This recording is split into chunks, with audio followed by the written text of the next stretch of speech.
السلام عليكم ورحمة الله وبركاته. الحمد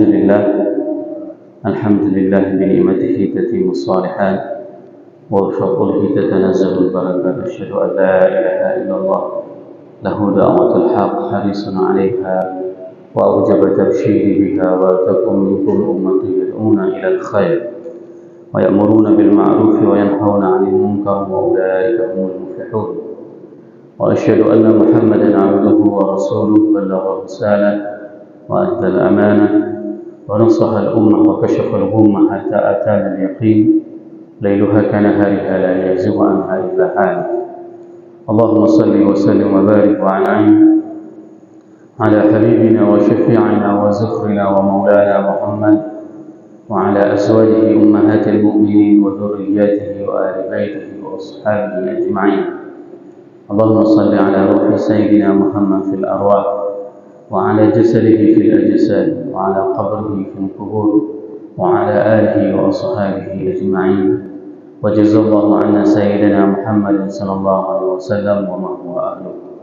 رب اشرح لي صدري ويسر لي أمري واحلل عقدة من لساني يفقهوا قولي. أما بعد. Guru-guru luntuan yang muliakan, yang luntuan hormati, Imam Syekh, untuk Imam Gampung, pengurus BKM Masjid Bapak Muda, dan ayah bunda yang saya cintai semuanya.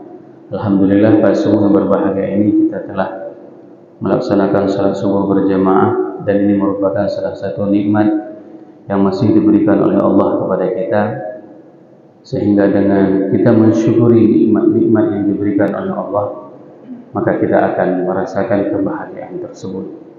Jangan kita menunggu bahagia baru kita akan mensyukuri nikmat yang Allah berikan. Salawat dan salam mari sama-sama kita sajikan kepada junjungan kita Nabi besar Muhammad sallallahu alaihi wasallam yang telah mengajarkan kepada kita segala aspek tatanan kehidupan. Tidak ada agama satupun di atas muka bumi ini yang mengajarkan tatanan kehidupan manusia sedetil dan selengkap dengan agama yang dibawakan oleh baginda Rasulullah. Bayangkan pada saat kita mau tidur, kita diajarkan bagaimana tidur, dan kita diajarkan doa tidur. Pada saat kita terbangun, kita diajarkan bagaimana pada saat kita terbangun dari tempat tidur, dan kita diajarkan doa apa yang kita bacakan pada saat kita terbangun dari tidur. Tidak ada satupun agama di atas dunia ini yang seindah dan sedetil apabila kita melaksanakan ajaran agamanya. Lailuha kanahariha la yazighu anha illa halik. Kita tidak akan pernah tersesat apabila kita berjalan di tengah kegelapan malam. Kita akan terasa terang benderang. Begitulah petunjuk yang dibawakan oleh baginda Rasulullah sallallahu alaihi wasallam. Semoga jemaah yang berhadir pada subuh yang berbahagia ini merupakan di antara umat Nabi Muhammad sallallahu alaihi wasallam yang akan diberikan syafaat oleh baginda Rasulullah sallallahu alaihi wasallam dan akan disuguhkan air dari telaga Kausar dari tangan mulia tersebut. Allahumma amin. Di tahun ketiga Hijriah terjadi sebuah peristiwa besar pada saat Rasulullah sallallahu alaihi wasallam mengumpulkan 70 orang sahabat mulianya yang syahid. Bayangkan 70 orang penghafal Quran, seorang faqih, orang yang paling dekat dengan Rasul, mereka semuanya syahid sebanyak 70 orang. Dan pada saat itu turun malaikat Jibril membacakan sebuah ayat kepada baginda Rasulullah sallallahu alaihi wasallam karena melihat kondisi keimanan mereka, dan ini disebutkan di dalam tafsir Al-Tabari. Allah berfirman, "A'udzubillahi minasyaitonir rajim. Bismillahirrahmanirrahim. Minal mu'minina rijalun shadaqu ma ahadullah 'alaihi. Faminhum man qada nahbah wa minhum man yantazir wa ma baddalu tabdila." Sadaqallahul azim. Minal mu'minina rijalun shadaqu ma ahadullah 'alaihi. Dan di antara orang-orang yang beriman itu apabila mereka mendengarkan sesuatu yang diperintahkan oleh Allah, maka mereka senantiasa melaksanakannya. Faminhum man qada nahbah. Mereka tidak pernah menego-nego, tidak pernah menanyakan, tidak pernah mempertanyakan kenapa ini diperintah, kenapa ini dilarang. Mereka tidak pernah menanyakan hal seperti itu. Wa minhum man yantazir. Dan di antara orang yang beriman itu ada yang menunggu analisa, ada yang menunggu hasil kajian, sehingga mereka baru mau melaksanakan apa yang diperintahkan oleh Allah dan Rasul. Wa ma baddalu tabdila. Dan Allah tidak pernah mengingkari janjinya kepada seluruh umat manusia. Ayat ini dibacakan pada saat 70 orang sahabat Rasul itu dijajarkan. Mereka adalah orang-orang yang syahid di dalam perang Uhud. Kenapa?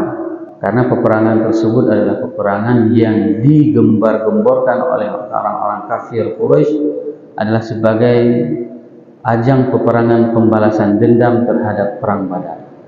Orang-orang kafir mereka mengalami kekalahan di Badar. Perang Badar yang terjadi pada tahun 2 Hijriah itu kehilangan beberapa tokohnya. Di antaranya itu adalah Abu Jahal dan Abu Lahab. Itu merupakan dua di antara sekian banyak tokoh yang mati dalam peperangan tersebut, dan mereka ingin membalas dendam di perang Uhud. Dan banyak orang-orang yang mengatakan umat Islam kalah dalam perang Uhud. Padahal tidak. Kalau seandainya kita kalah, maka Nabi Muhammad pada saat itu meninggal dunia. Dan terbukti mereka nggak bisa mengalahkan umat Islam. Hanya saja umat Islam berdarah-darah dalam peperangan tersebut. Ini yang harus diluruskan, saudara. Jangan sampai kita mengatakan perang Uhud Islam kalah, menang orang kafir.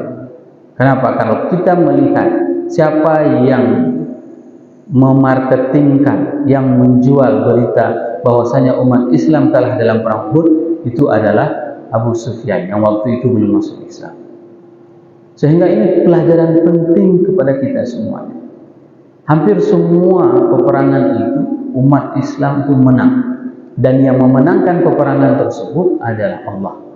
Ada campur tangan Allah dalam segala peperangan. Bukan dikarenakan kehebatan umat Islam. Sebagaimana Allah berfirman, laqad nasarakumullahu fi mawatin katsira wa yauma Hunain. Allah telah memenangkan di dalam semua pertempuran dan di hari Hunain. Perang Hunain itu jelas-jelas ikut campur tangan Allah untuk memenangkan. Hal yang sama di dalam perang Uhud juga seperti itu. Banyak kejadian pada saat awalnya umat Islam itu berjumlah 1000 orang. Di tengah perjalanan mereka menuju dari Madinah ke Uhud, 300 orang itu berbalik pulang ke Madinah. Padahal peperangan Uhud tersebut adalah peperangan yang sudah mendapatkan mubasyirat. Rasulullah SAW malamnya bermimpi itu menyembelih seekor lembu dan pisaunya tumpul. Lalu beliau mengumpulkan para sahabatnya, menanyakan apa yang harus kita lakukan untuk peperangan Uhud ini. Para sahabat mengatakan, lebih baik kita menunggu di luar Madinah, wahai Rasul. Padahal dari mimpi tersebut sudah jelas menunjukkan bahwasanya menunggu di Madinah itu merupakan strategi perang. Namun dikarenakan mereka mengusulkan menunggu di luar Madinah, maka Rasul mengiyakan usulan dari sahabat mulia.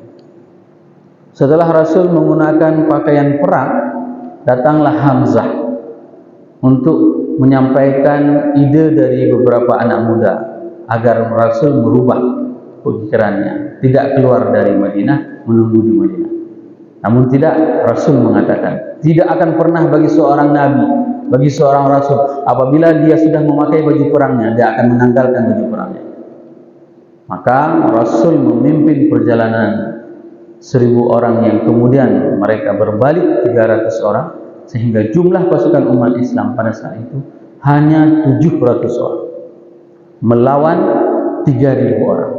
Coba bayangkan, umat Islam pada saat itu sangatlah minim artilerinya, kudanya sangat terbatas, ontanya sangat terbatas. Sedangkan orang-orang kafir, mereka mempunyai pasukan yang lengkap sebanyak 3000 orang. Kalau Bapak Ibu jemaah membayangkan situasi peperangannya, maka sebelah kanan saya ini adalah Jabal Uhud yang panjangnya itu 7 km. Sebelah kanan 7 km ke sana itu Jabal Uhud, menutupi kota Madinah semua. Di sebelah kiri ini adalah Jabal Multaqal Ainain, di mana dulunya di bawah gunung tersebut ada pertemuan dua buah sungai. Inilah yang menghadang orang-orang kafir agar mereka tidak bisa masuk ke Madinah. Di belakang saya ini adalah kota Madinah. Jadi Rasulullah SAW menempatkan pasukan umat Islam di antara Jabal Uhud dengan Jabal Multaqal Ainain. Di hadapan sana itu adalah pasukan musuh sebanyak 3.000 orang. Pada saat itu Rasulullah SAW melelang pedangnya. Siapa di antara kalian yang memegang pedangku ini? Di antara sahabat semua tunjuk tangan, tapi punya satu syarat. Siapapun yang memegang pedang ini, maka dia sekali tebas orang kafir harus mati. Maka pada saat itu jatuhlah pedang tersebut kepada Abu Dujana. Abu Dujana mengambil pedang Rasul, lalu dia mengikat kepalanya dengan ikatan kepala merah, lalu dia berjalan dengan sombongnya. Sehingga pada saat itu Rasul mengatakan, itulah kesombongan yang layak ditunjukkan. Kenapa? Karena Abu Dujana ingin memukul mental orang-orang kafir yang di depan sana. Dia berjalan dengan sombong setelah dia mengikat kepala dengan ikatan kain merah, dan dia berjalan dengan pedang Rasul, ingin menantang siapa yang berani melawan saya. Maka Rasul menempatkan beberapa orang-orang mulia di depan, di garis terdepan, dan di antaranya semuanya itu adalah saudaranya. Siapa saudaranya? Hamzah pamannya, Ali sepupunya. Semua yang ditempatkan di depan itu adalah saudara-saudaranya. Berbeda sama kita hari ini. Pada saat pembagian jabatan, pada saat pembagian sesuatu, yang kedepankan itu adalah saudara. Tapi Rasul pada saat berperang yang didepankan, yang diletakkan di depan itu adalah saudara-saudaranya.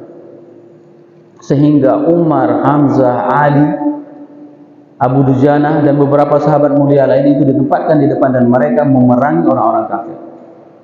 Hamzah pada saat itu memakai tanda, yaitu bulu onta. Itu menunjukkan adalah kesatria. Jadi yang pion jangan pernah melawan saya. Itu bahasanya dari lambang tersebut. Sehingga apa yang terjadi? Dalam seketika pada saat peperangan itu dimulai, maka 10 bendera orang kafir Quraisy itu semuanya jatuh. Semuanya mereka mati. Dan pada saat itu ada satu pasukan elit orang-orang kafir yang dipimpin oleh Khalid bin Walid sebelum dia masuk Islam. Dia membawahi 200 pasukan berkuda yang ingin menyerang dari sisi kiri. Tapi Rasul sudah menempatkan pemanah unggul di atas Jabal Multaqal Ainain sebanyak 50 orang pemanah handal. Pada saat itulah gunung tersebut berubah namanya dari Jabal Multaqal Ainain menjadi Jabal Ar-Rummah, Jabal Gunung Pemanah.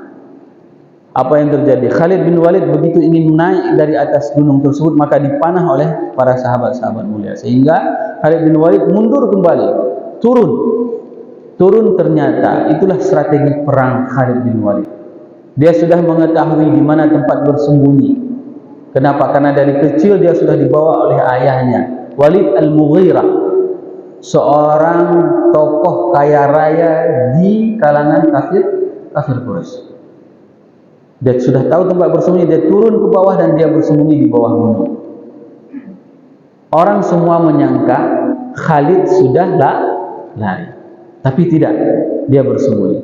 Begitu dilihat umat Islam sudah menguasai medan peperangan, di depan sudah diporak-porandakan orang kafir sebanyak 3.000 orang itu sudah kocar-kacir, maka orang-orang sahabat mulia yang atas bukit tadi, di atas gunung tadi turun ke bawah. Mereka turun ke bawah mengira bahwasanya peperangan sudah usai, bukan dikarenakan mereka ingin mengambil ghanimah. Mereka mengira peperangan sudah selesai. Padahal Rasul mengatakan kepada mereka, tugas kalian itu berada di atas gunung. Apapun kejadian, jangan pernah turun ke bawah. Kendati kalian melihat ada burung pemangkan bangkai yang sudah memakan bangkai di bawah, maka kalian jangan turun.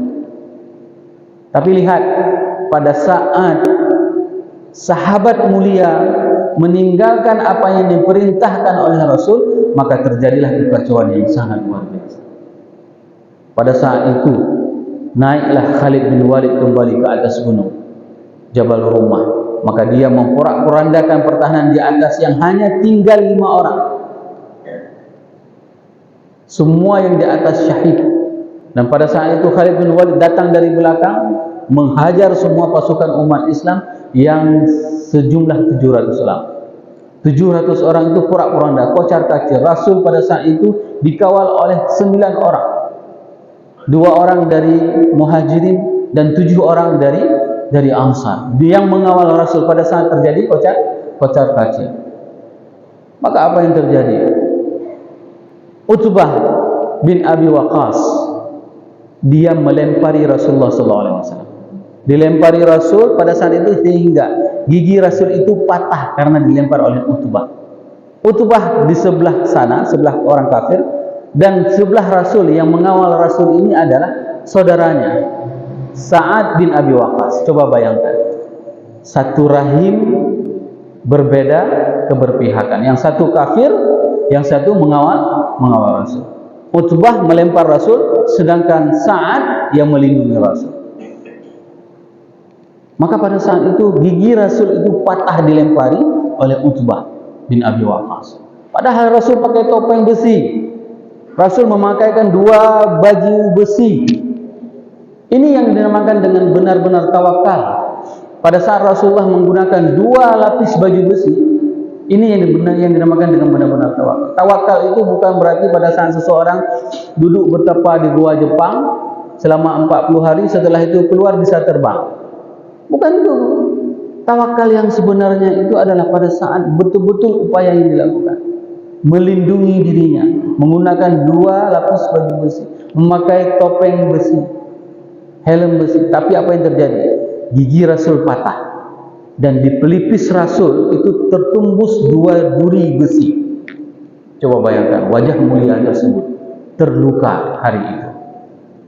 2 pelipis besi itu menempel di wajah Rasulullah SAW. Pada saat itu terjadi kocar-kacir. Umat Islam itu sudah ada yang berlari pulang ke Madinah. Ada yang duduk di situ, putus asa. Sehingga pada saat itu salah seorang sahabat mulia Rasul yang bernama Anas bin Nadar. Anas bin Nadar ini tidak sempat ikut dalam perang Badar, dan dia ingin menebus kesalahannya tersebut. Maka dia katakan, dia berteriak, "Wahai orang-orang mukmin, ma balukum? Kenapa dengan kalian ini semuanya?" Mereka mengatakan, "Laqad qatala Muhammad, laqad qatala Rasulullah." Rasul itu telah dibunuh, wahai Anas. Maka Anas pada saat itu mengatakan, "Fama tadhunnu hayatukum ba'da hadha?" Terus bagaimana kehidupan kalian setelah meninggalnya Rasulullah SAW? Kalian itu mau ngapain setelah meninggalnya Rasul? Qumu, bangkit. Faqatilu kama qatala nabiyyukum. Bangkit kalian semuanya. Sebagaimana mereka telah membunuh Rasul kalian, maka bunuh mereka semuanya. Anas bin Nadar membakar semangat para sahabat. Sehingga apa? Sehingga mereka tidak duduk lagi. Ayo berperang. Dan heroiknya Anas bin Nadar itu baru bisa dijatuhkan oleh orang kafir setelah 80 luka di tubuhnya. 80 luka. Dia baru terjatuh dan syahid. Begitulah hebatnya perjuangan para sahabat Rasul. Hari ini berapa luka yang sudah kita alami dalam memperjuangkan agama Allah ini? Berapa luka yang sudah kita alami? Atau mungkin sama sekali kita tidak pernah mengalami luka dalam memperjuangkan agama Allah ini. Tidak pernah sama sekali kita memberikan sumbangsih apapun untuk memastikan ada orang yang akan menyembah Allah di masjid ini sampai dengan hari akhirat. Ini pertanyaan yang harus kita jawab. Apa yang sudah kita lakukan sehingga kita bisa mempunyai sebuah jasa Dan dengan jasa tersebut ada orang yang akan sembah Allah di masjid ini sampai dengan hari akhirat. Mereka sudah memastikan diri mereka terluka 80 luka, sehingga mereka memastikan bahwasanya Islam itu sampai kepada kita sampai dengan hari ini dengan nikmatnya. Kita tidak pernah diminta untuk berperang Uhud lagi, namun kita diminta untuk memperjuangkan agama Allah ini agar ada orang yang memuji Allah sampai dengan hari akhir. Ini yang harus kita persiapkan, Bapak Ibu jemaah yang dirahmati Allah. Pada saat itu ada beberapa sahabat Rasul yang memang melindungi Rasul, dan pada saat Rasul dibawa lari ke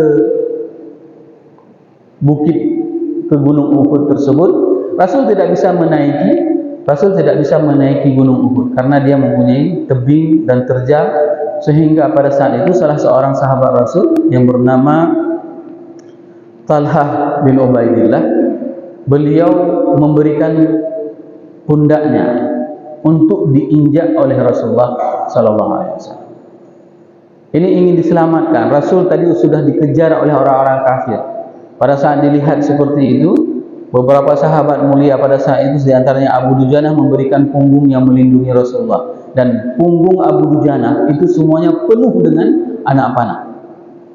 Coba bayangkan bagaimana perjuangan mereka. Mereka menahan, Abu Dujanah menahan dirinya agar tidak terkena Rasulullah. Dan Abu Dujanah mengatakan, jauh lebih mulia Rasulullah daripada punggungku.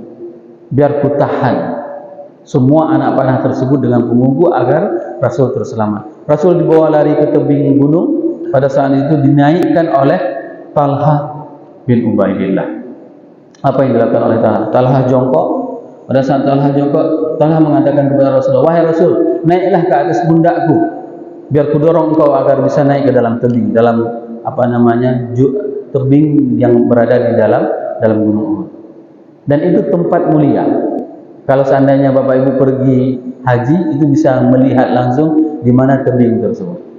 Kalau pergi umrah sama kami juga bisa menunjukkannya. Di mana Rasul bersembunyi, di mana setelah itu Rasul diobati dan salat, di mana Rasul mencuci lukanya.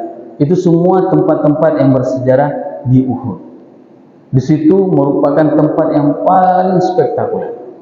Kenapa? Karena perjuangan Islam ini dapat kita rasakan seindah ini hari ini dikarenakan perjuangan mereka. Pada saat Rasul naik ke atas pundak Talhah, maka pada saat itu Rasul mengatakan kepada Talhah, wajabat Talhah masuk surga. Ini yang hebatnya, pada saat langsung diberikan jaminan oleh Rasulullah SAW. Sehingga semua para sahabat mengatakan, di antaranya Abdurrahman bin Auf mengatakan, tidak ada orang yang mendapatkan segala sisi dan lini kecuali didapati oleh Talhah pada hari Uhud. Dia mendapatkan semua kebaikan di Uhud itu didapati oleh Talhah. Kenapa tidak? Dia menaikkan Rasul ke atas bukit, ke atas gunung, ke atas tebing.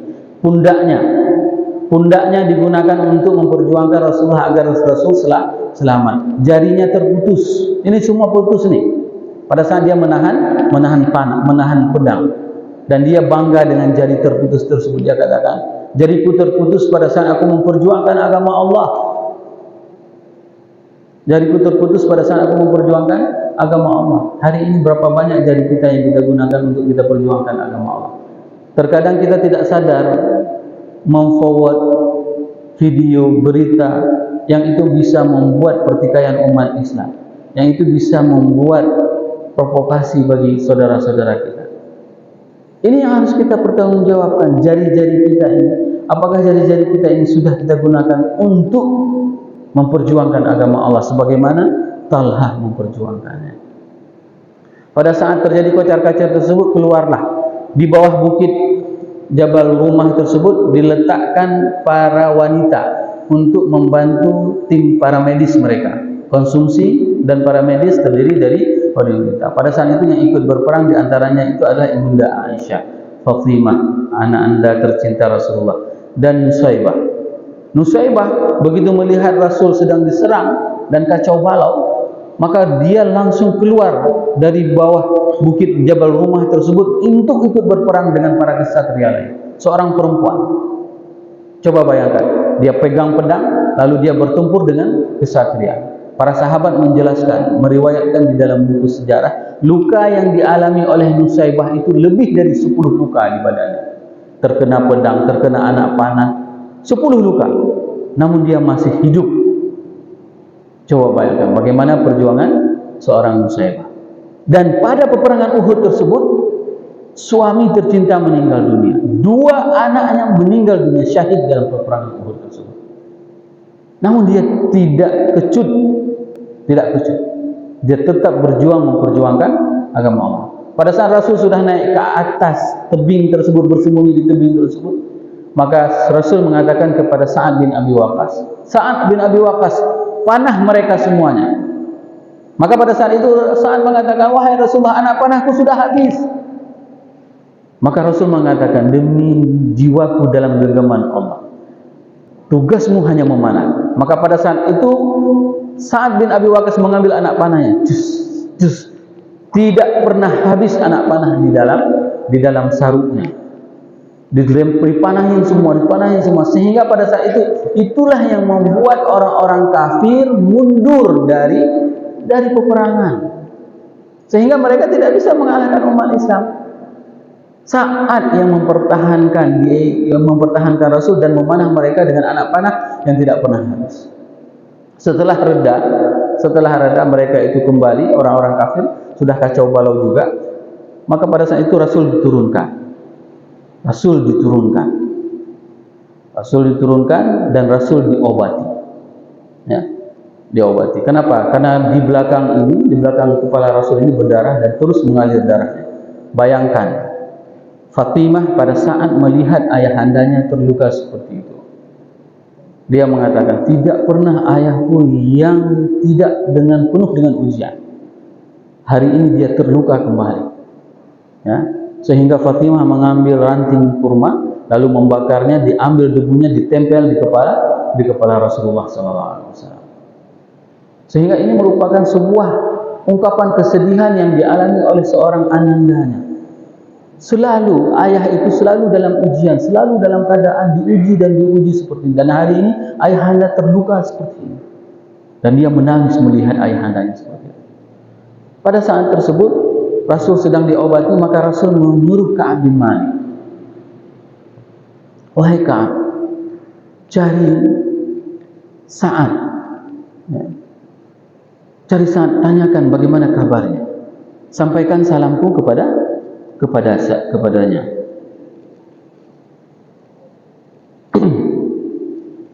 Ubay bin Ka'ab diperintahkan oleh Rasulullah SAW untuk mencari Sa'ad bin Rabi'. Nah, pada saat itu Ubay bin Ka'ab melihat di antara sekian banyak orang yang sudah tergeletak di dalam medan perang, dan pada saat itu Ubay bin Ka'ab menanyakan kepada Sa'ad bin Rabi', wahai Sa'ad bin Rabi', nah, lihat bagaimana kepedulian Rasulullah kepada sahabatnya. Aku diperintahkan oleh Rasul untuk mencarimu. Pada saat itu Sa'ad bin Rabi' sedang dalam keadaan sakaratul maut. Nah, pada saat itu Sa'ad mengatakan kepada Ubay bin Ka'ab, wahai Ubay, apa yang disampaikan oleh Rasul? Rasul menanyakan kabarmu dan menyampaikan salam kepadamu. Maka pada saat itu Sa'ad bin Rabi' mengatakan kepada Ubay bin Ka'ab, wahai Ubay bin Ka'ab, sampaikan salamku kepada Rasulullah SAW, dan sampaikan kepada seluruh umat mukmin, orang-orang Islam, tidak ada alasan bagi mereka untuk tidak mau menerima perintah Allah dan Rasulnya. Tidak ada alasan. Tidak ada alasan bagi mereka untuk tidak menerima apapun yang diperintahkan oleh Allah dan Rasul, karena aku telah mencium aroma syurga dari balik Uhud ini. Begitulah mereka merasakan sensasi surga langsung, sehingga pada saat kematian mereka sudah mendapatkan rasa surga tersebut. Ini yang dirasakan oleh Sa'ad bin Rabi'. Pada saat itu ada anak kecil yang bernama Jabir bin Abdullah. Dia melihat ayahnya itu sudah dimutilasi. Bisa kita bayangkan. Dan hati itu, rasa itu bisa kita tanyakan sama anak-anak korban dong. Apabila dia melihat ayahnya ditembak di depan mata, apabila ayahnya disiksa di depan mata dia, keluarganya disiksa oleh di depan mata, sampai dengan hari ini dia belum bisa melupakannya.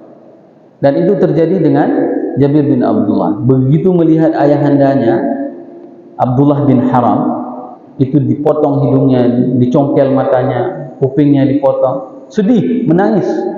Jabir bin Abdullah, salah seorang sahabat Rasul yang paling banyak meriwayatkan hadis, menangis. Dan itu disebutkan di dalam Sahih Muslim. Aku menangis sangat luar biasa, tapi Rasul tidak melarangku. Menandakan apa? Menandakan kita boleh nangis pada saat orang tercinta meninggal kita.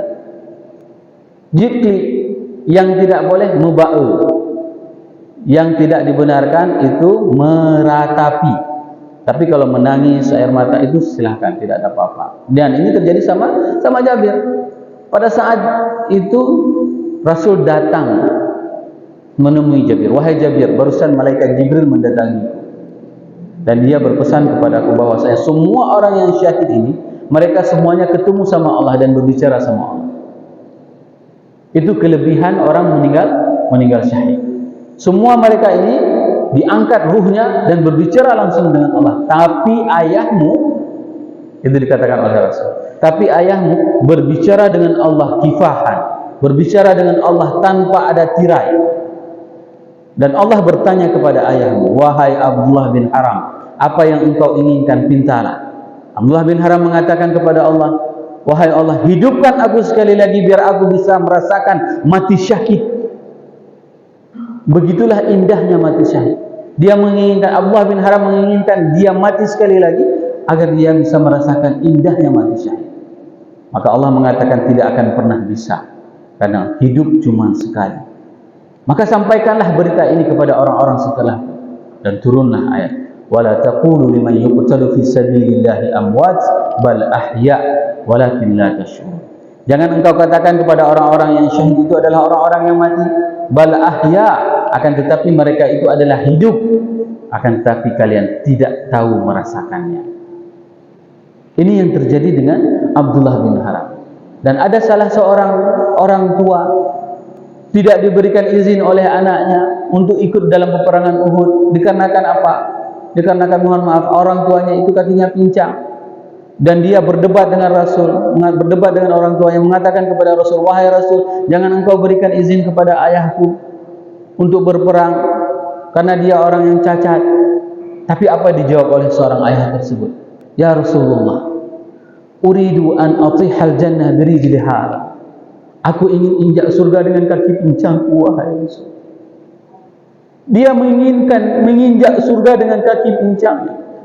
Dan Amr bin Jumuh itu syahid di dalam perang Uhud dengan kaki pincangnya, dan dia mengatakan, aku telah mencium aroma surga dari Uhud ini. Itulah keinginan di antara para sahabat. Pada saat mereka langsung bisa merasakan sensasi surga, dikarenakan apa? Perjuangan mereka, dedikasi mereka membela agama Allah dan ketulusan hati mereka.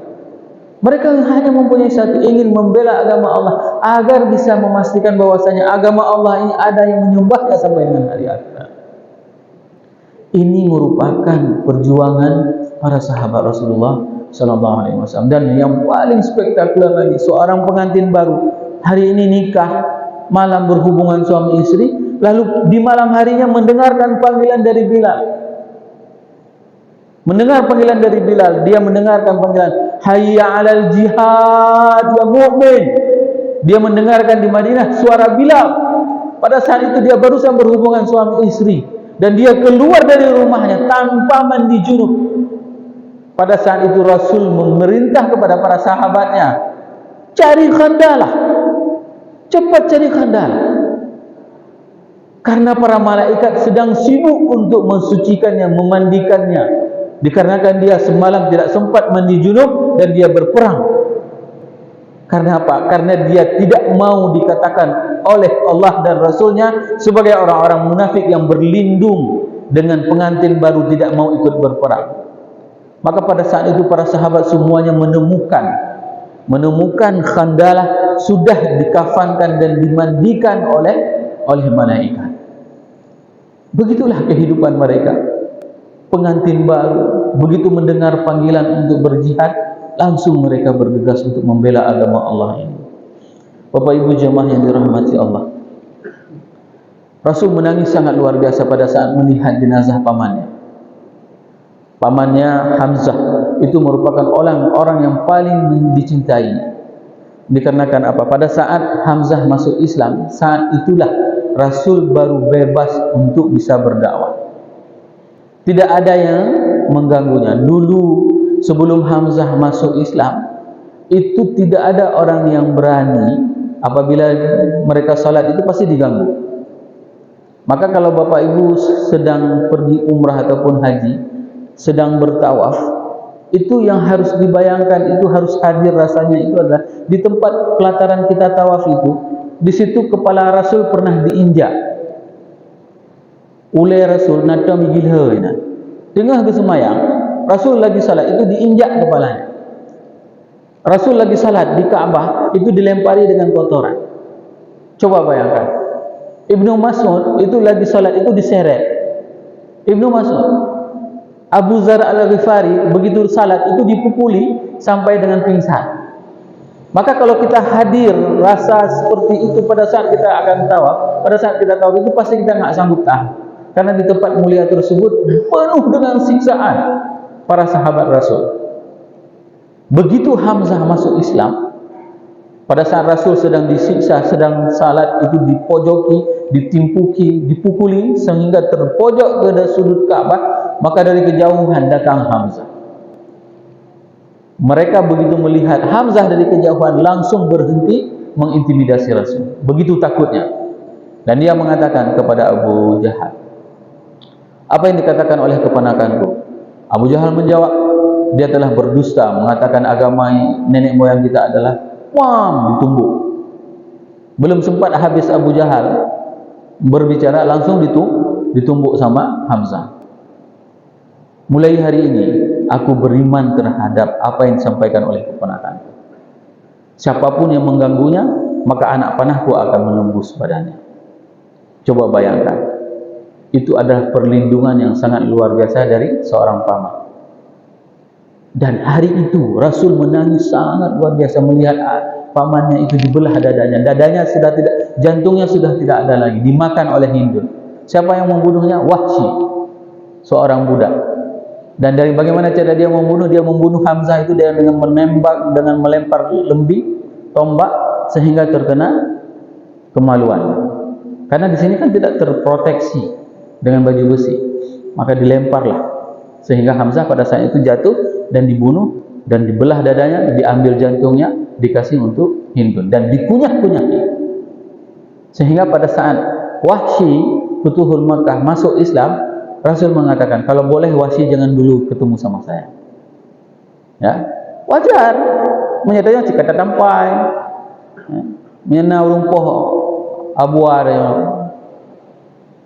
Tapi Rasul tidak dendam. Begitulah mulianya akhlak Rasulullah. Dan Rasul melihat sendiri pamannya itu dibelah dadanya dan menangis yang sangat luar biasa. Dan Rasul menangis pada saat melihat seorang anak muda yang bernama Mus'ab bin Umair. Mus'ab bin Umair ini adalah orang yang di antara orang yang pertama sekali masuk Islam. Ya. Dan dia terkenal sangat parlente. Orangnya ganteng, orangnya nencis, ini anak muda. Dan setiap dia lewat di lorong di Mekah, orang itu pasti akan tahu barusan yang lewat adalah Mus'ab bin Umair. Kenapa? Karena dari parfumnya. Ini bayangkan, tinggai parfum melikupnya lewatnya. Dumnan kaya Mus'ab. Tapi begitu Mus'ab masuk Islam, itu semua fasilitas diboikot oleh ibundanya. Semua fasilitas diboikot. Sehingga apa yang terjadi? Suatu hari Rasul mengatakan kepada orang-orang di Madinah semuanya. Apa yang dikatakan oleh Rasulullah SAW? Ma ra'aitu bi Makkah ahsanul limah wala arqahulla wala an'ama min ni'matin Mus'ab ibn Umair. Aku tidak pernah melihat di Mekah ada orang yang paling nikmat, yang paling hebat, yang paling ganteng kecuali yang dimiliki oleh Mus'ab bin Umair. Dan Ali mengatakan, Ali radhiyallahu anhu pada saat dalam majlis ilmu Rasul mengatakan, inna lajulusa ma'a Rasulillah sallallahu alaihi wasallam. Kami sedang dalam majlis ilmu Rasul. Fatala'a alaina Mus'ab ibn Umair. Maka melintaslah Mus'ab ibn Umair. Ma alaihi illa burdatun lahu maqru'atun bifawrin. Maka dia memakai baju yang sudah compang-camping. Bayangkan baju Mus'ab bin Umair, salah seorang duta pertama Islam, itu bajunya itu sudah 18 tempelan. 18 tempelan. Ada baju kita hari ini yang 18 tempelan? Naruhung 18 bok. Falamma ra'ahu Nabi alaihi salatu wassalam fabaka alaihi. Maka pada saat Rasul melihat kondisi Mus'ab yang dulunya sangat luar biasa nencisnya, begitu dia beriman kepada Allah, memperjuangkan agama Allah ini, memasukkan Islam seluruh orang Madinah itu oleh Mus'ab. Mus'ab yang mengetok pintu, ayo beriman kepada Allah, ayo beriman kepada Allah. Sebelum Rasul hijrah, Mus'ab lebih dahulu yang datang ke Madinah, sehingga Madinah semuanya beriman. Dikarenakan apa? Dikarenakan Mus'ab bin Umair. Fabakan Nabi alaihi salam. Maka Rasul menangis melihat kondisi Mus'ab yang bajunya itu sudah compang-camping, dijahit. Dikarenakan apa? Dikarenakan nikmat yang dulu dirasakan oleh Mus'ab. Dan hari itu Rasul melihat sendiri. Rasul melihat Mus'ab pada saat dia sudah syahid dalam perang Uhud, kain kafannya tidak cukup, ditarik ke atas nampak kakinya, ditarik ke bawah nampak kepalanya. Pada saat itu maka Rasul menutupi kakinya dengan pelumpah kurma. Disitulah turun ayat yang barusan kita bacakan. Minal mu'minina rijalun sadaqu ma ahadullah alaih, faminhum man qada nahbah, wa minhum man yantazir, wa ma badalu tabdila. Disitulah turun ayat tersebut dan membuat ini adalah sebuah refleksi bagi kita semuanya. Dan Nusaybah yang terluka lebih dari 10 luka tadi, pada saat Rasul sudah mengumpulkan para sahabatnya, Rasul memuji Nusaybah. Apa yang dikatakan oleh Rasul kepada Nusaybah? Wahai Nusaybah, keluargamu jauh lebih baik dari keluarga fulan. Kenapa tidak? Karena suaminya meninggal dunia, 2 anaknya meninggal dunia dalam peperangan Uhud tersebut. Rasul selalu mengatakan, wahai Nusaybah, keluargamu jauh lebih baik dari keluarga fulan. Keluargamu jauh lebih baik dari keluarga fulan. Keluargamu lebih baik dari keluarga fulan. Maka pada saat itu Nusaybah meminta kepada Rasulullah, wahai Rasul, pintalah kepada Allah agar aku bisa menjadi pendampingmu nanti di surga. Maka Rasul bermunajat kepada Allah, Allahumma ja'alhum rufaqa'i fil jannah. Ya Allah, jadikanlah Nusaybah beserta seluruh keluarga besarnya sebagai pendampingku di surga. Hari ini apa yang sudah kita minta sama Allah? Pernahkah kita memastikan diri kita, keturunan kita, generasi kita semuanya akan menjadi pendamping Rasulullah? Atau paling tidak kita meminta, ya Allah, berikanlah kesempatan kepada saya untuk bisa menatap wajah Rasul. Dan pada saat saya ditatap oleh Rasul, Rasul sedang tersenyum melihat saya. Ini yang harus kita minta, karena harus kita persiapkan. Dan bahkan nanti di hari akhirat, pada saat kita berada di Haud, akan diberikan syafaat oleh Rasulullah. Dan sungguh kaget kita, Rasul mengenal nama kita, padahal kita tidak pernah bertemu dengannya. Rasul akan memanggil nama kita, ya Abdullah, ya Abdul Karim, ya Damanhur, ya Syah. Nanti Rasul, kenapa Rasul bisa mengenal? Saya tidak pernah ketemu, saya tidak pernah berjumpa. Rasul kok tahu? Inilah yang harus kita persiapkan pada saat kita masih diberikan umur panjang. Lakukan amal-amal saleh, jangan tebar kebencian sesama kita. Lakukan amal-amal saleh. Dan pada saat kita melakukan amal saleh tersebut, kita ungkapkan inilah bentuk kecintaan kita kepada Rasulullah. Kenapa kita pergi salat subuh? Tadi hujan. Kenapa kita mau keluar dari rumah?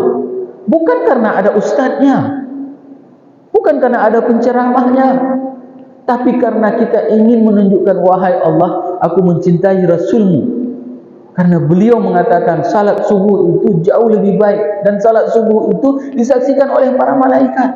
Maka aku keluar untuk melaksanakan salat subuh karena diperintahkan oleh Rasulullah.